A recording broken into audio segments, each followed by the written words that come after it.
Hey guys, how's it going? It's Zach from the Backyard RC here, and I'm kind of doing a how-to video on the FastBack mod for the Axial Wraith. So this is how mine turned out. What I did is I used, which a lot of people do, the stock lower links for the Axial Wraith. It looks pretty good. I know some people use like solid tubing, but this is quicker and easier, so that's what I ended up doing. And I'm just going to kind of show you how you go about doing it. So before you do it, it's going to look like this, and what you want to do is you just have to cut off all the points, and I recommend like making your cuts a little bit longer so that you don't like actually accidentally like cut too far in or anything, because it's better to be safe than sorry. And now what I did to use that was just I kind of used a saw like this, and it worked pretty well. You can use a Dremel, but I just decided to use that.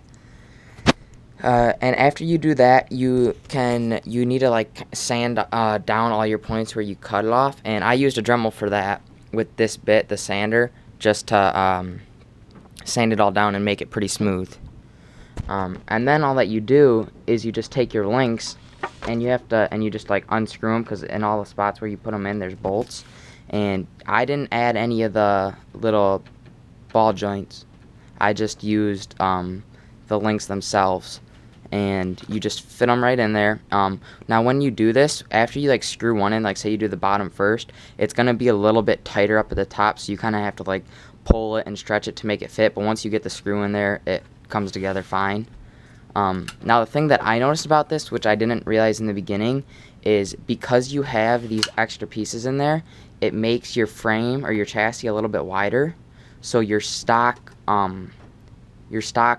roof plate might not necessarily fit, and mine didn't, because to begin with my holes were pretty tight. I kind of miscut them or drilled them, and I could not get my screws back in, so I had to make myself a new plate. I couldn't just cut my old one and put it back on. I had to make one.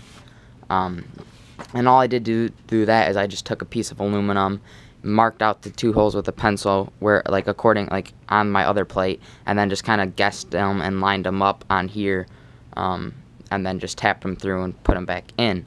And it wasn't really that hard. I think it gives the Wraith a really good look. I'm probably gonna take some like maybe bicycle tubing and make it kind of look like a net back in here. I'm not really sure yet. I might just keep it like that, or maybe do like aluminum panels. But yeah, that's kind of how I did the FastBack mod. It's a way to make your Wraith. Yeah.